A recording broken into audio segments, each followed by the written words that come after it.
हैं inventory info के अपने दूसरे वीडियो में। लास्ट वीडियो में हमने क्या देखा? हमने देखा कि इन्वेंट्री मास्टर्स को कैसे एक्टिवेट किया जाता है, साथ में स्टॉक ग्रुप, कैटेगरी, यूनिट और गोडाउन के बारे में भी हमने जाना। अगर आपने वो वीडियो नहीं देखा है तो पहले आप उस वीडियो को देखें, रिलेटेड प्रैक्टिकल्स करें, फिर हम आएंगे स्टॉक आइटम पे। स्टॉक आइटम को बनाने के लिए उनका यूज बहुत ज़्यादा जरूरी है। सो स्टॉक आइटम पे आते हैं हम और जानते हैं पहले कि स्टॉक आइटम होता क्या है। स्टॉक आइटम वो हर चीज है जिसका हम व्यापार करते हैं। लाइक अगर हम कोई इलेक्ट्रॉनिक्स शॉप चलाते हैं तो वहां पर हम जो भी चीजें बेचते हैं, लाइक फ्रिज, टीवी, ईटीसी, ये क्या है? हमारा स्टॉक आइटम है। लेकिन वहीं पर जो एसी वहां लगी हुई है, उस शॉप में लगी हुई है, यूज हो रही है, वो इसका स्टॉक आइटम नहीं हो सकता।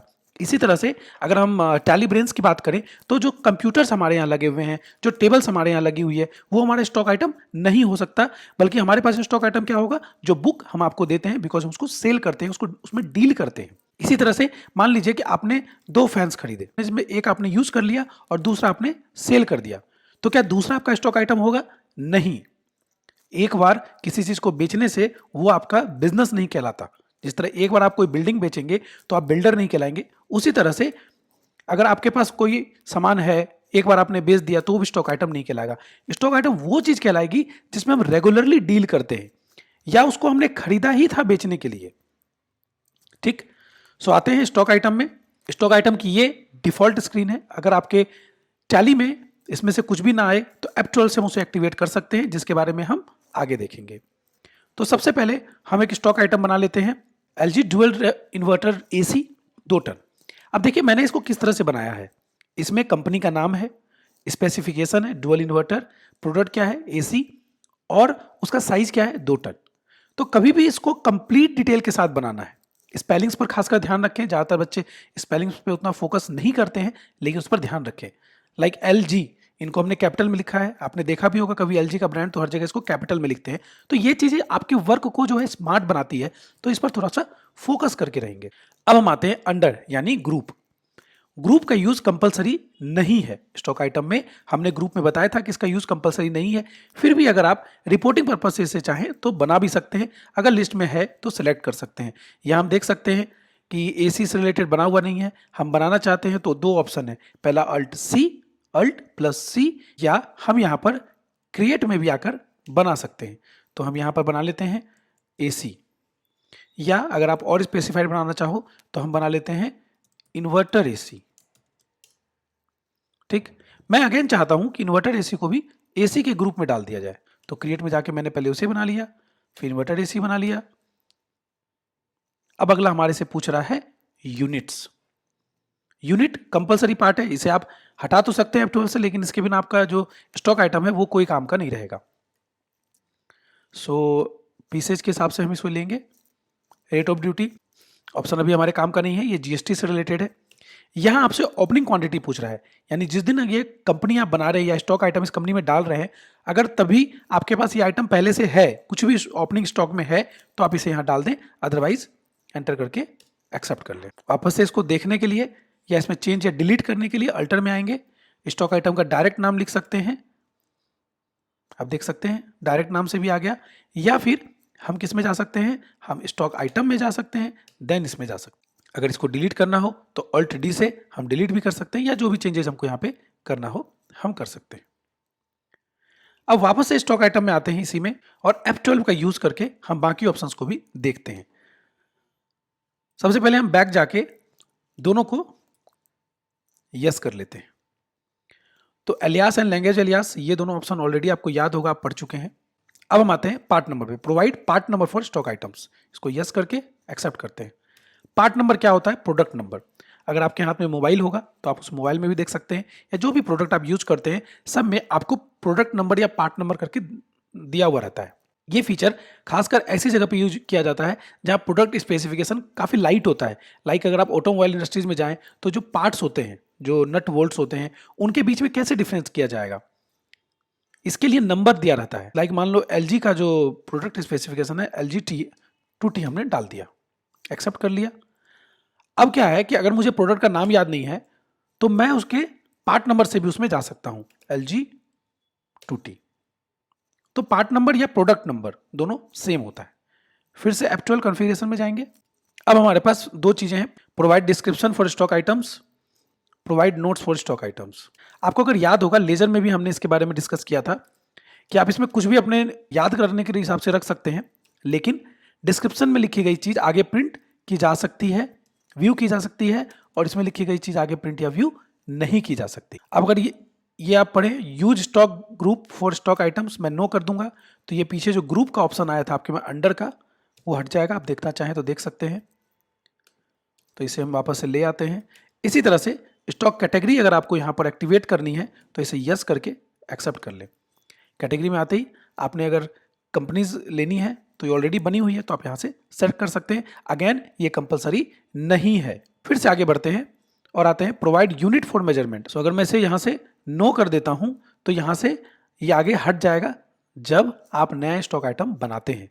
आपने यूज ऑलरेडी कर लिया है इसलिए यहाँ से नहीं हटेगा। इसमें एक और ऑप्शन आप देख सकते हैं, यूज अल्टरनेटिव यूनिट्स। ये क्या होता है, हम इसे यस करते हैं और समझते हैं। मान लेते हैं कि LGAC जो है वो एक कार्टून में 2 पीस आती है, तो हमने यहाँ दूसरा यूनिट इसका ले लिया केस के हिसाब से, और एक केस में 2 कार्टून। अब अगर हमारे पास स्टॉक इसका 2 केस है तो एंटर करते ही वो क्या कर देगा, 4 पीस कर देगा। बिल ऑफ मटेरियल के बारे में हम मैन्युफैक्चरिंग के समय पढ़ेंगे। ये मैन्युफैक्चरिंग के कंपोनेंट फिक्स करने से रिलेटेड है। अब हमारे काम की चीज है provide standard buying and selling rates. Yes कर देते हैं, एक्सेप्ट कर लेते हैं। इससे आपके पास एक ऑप्शन आता है अल्टर स्टैंडर्ड रेट्स, यस करके एंटर करेंगे।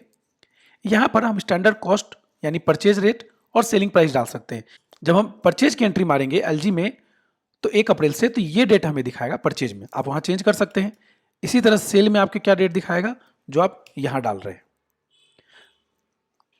अब मान लेते हैं कि 1 अक्टूबर को ये रेट बदल गया और ये हो गया 47,000, तो 1 अक्टूबर के पहले तक जो भी एंट्री होगी परचेज की उसमें ये रेट शो करेगा और 1 अक्टूबर से ये रेट शो करेगा। इसी तरह अगर हमने सेल में भी बदल दिया है तो 1 नवंबर से सेल का ये रेट शो करेगा और उसके पहले ये रेट शो करेगा। ध्यान रखें ये सिर्फ शो करेगा, आप उसमें बदलाव आसानी से वहां पर एंट्री के टाइम पे भी कर सकेंगे। ये स्टैंडर्ड रेट्स बस आपको हेल्प करने के लिए है। इन सब के बारे में हम आगे पढ़ेंगे, इन सब ऑप्शंस के बारे में हम आगे पढ़ेंगे। फिलहाल हम आते हैं provide opening balance sheet for stock item. अगर मैं इसको नो कर दूं तो ये वाला पार्ट यहां से हट जाएगा, आप करके देख सकते हैं। Provide rate for duty, provide rate of duty को नो करने से जो रेट ऑफ ड्यूटी वाला पार्ट यहाँ पे था वो भी हट गया। अब हम थोड़ा सा ओपनिंग क्वांटिटी कैसे डाली जाती है उसको समझ लेते हैं। जैसा कि आपने देखा हमने यहाँ पर अल्टरनेट यूनिट लिया है। मान लेते हैं कि हमारे पास 30 केस जो है ये AC है। 30 केस यानी क्योंकि हर केस में 2 पीस यानी हमारे पास 60 पीसेज AC है। अब कौन AC कहाँ पे है, याद रखें अगर गोडाउन एक्टिवेटेड नहीं रहेगा तो ये जंप करके सीधा रेट पर आ जाएगा। गोडाउन एक्टिवेट रहने पर आपके पास गोडाउन एलोकेशन स्क्रीन खुलेगी। अब किस गोडाउन में कितना है आपको वो बांटना है। मान लीजिए 4 केस बोरिंग रोड में है और पर केस का रेट डालना चाहिए, पर पीस का हमने डाल दिया। कंकर बाग में हम जाते हैं, कंकर बाग में हम 10 केस ले लेते हैं और यहाँ पर रेट हम केस के हिसाब से डालते हैं। यहाँ पर मान लीजिए 87,000 पर केस है। तो आप ये फ्लेक्सिबिलिटी के साथ यूज कर सकते हैं, इसमें कोई तकलीफ नहीं है कि आप इसको कैसा यूज करना चाहते हैं नहीं करना चाहते हैं, ये सब आप पे डिपेंड करता है। देख सकते हैं, तो इस तरह से आप ये एंट्री कर सकते हैं। हम एक और स्टॉक आइटम बनाते हैं और इस चीज़ों को फिर से समझ लेते हैं। इसके लिए हम क्रिएट में आएंगे, स्टॉक आइटम में आएंगे। अब हम जो भी यूजफुल ऑप्शन हैं हमने वो सारे यहाँ पर F12 से एक्टिवेट किए हुए हैं। अब हम एक और स्टॉक आइटम ले लेते हैं, पैरासूट 100 ml ऑयल। जरूरी ये प्रोडक्ट नंबर होता ही है, बहुत कम केसेज में होता है, तो मान लीजिए हम इसको स्किप कर देते हैं कि हमारा प्रोडक्ट नंबर नहीं है। डिस्क्रिप्शन में कुछ डालना चाहें तो कोकोनट ऑयल मैं डालना चाहता हूँ ताकि वहाँ पर प्रिंट हो जाए। ग्रुप में हम लेना चाहते हैं कोकोनट ऑयल, ले लिया। मुझे रिपोर्ट मेंटेन नहीं करनी है, मैं कैटेगरी को स्किप करना चाहता हूं। इसको मैं बॉक्सेज के हिसाब से रखता हूं, डेसिमल ऑब्वियस जीरो रहेगा और साथ में ही लीटर्स के हिसाब से भी ये मेंटेन होता है। सो 1 लीटर में 100 ml के कितने बॉक्स होंगे, ऑब्वियस 10। कैसे, क्योंकि 1 लीटर 1000 ml है, 1000 बट्टे 100 10। स्टैंडर्ड रेट्स मैं इसका फिक्स करना चाहता हूं कि 1 तारीख से इसकी परचेज प्राइस 90 रुपए होगी पर बॉक्स और सेलिंग प्राइस जो है इसकी 110 रुपए होगी। अभी ओपनिंग क्वांटिटी हमारे पास 900 लीटर्स में है, जिसमें कि बोरिंग रोड में हमारे पास 1000 बॉक्स है, रेट 90 पर बॉक्स। बाकी का पूरा माल हमारा रायपुर में रखा हुआ है और ये यहाँ पर जो है ये 800 रुपये पर लीटर है, ऐसा भी ले सकते हैं। सिंपल करते हैं कि हमारे पास कोई इसका अल्टरनेट यूनिट नहीं है, बात खत्म हो गई। सीधा सीधा हमारे पास बॉक्स के हिसाब से है, 9000 बॉक्स हमारे पास माल है, 1000 बॉक्स के हिसाब से ये ऐसे ही ज़्यादातर मेंटेन किया जाता है। सो यहाँ पर हमारा स्टॉक आइटम भी खत्म होता है, हमने F12 में भी देख लिया है और बाकी चीज़ें के बारे में भी हमने पहले भी देख लिया है।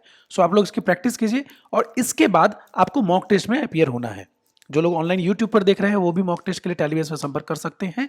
साथ में अगर आप टैली ब्रेन्स में ही पढ़ रहे हैं तो ऑब्वियस आपके ट्रेनर मॉक टेस्ट में आपको पार्टिसिपेट कराएंगे, जो कि कंपल्सरली आपको पार्टिसिपेट करना है। इसके बाद हम बढ़ेंगे एंट्रीज की तरफ।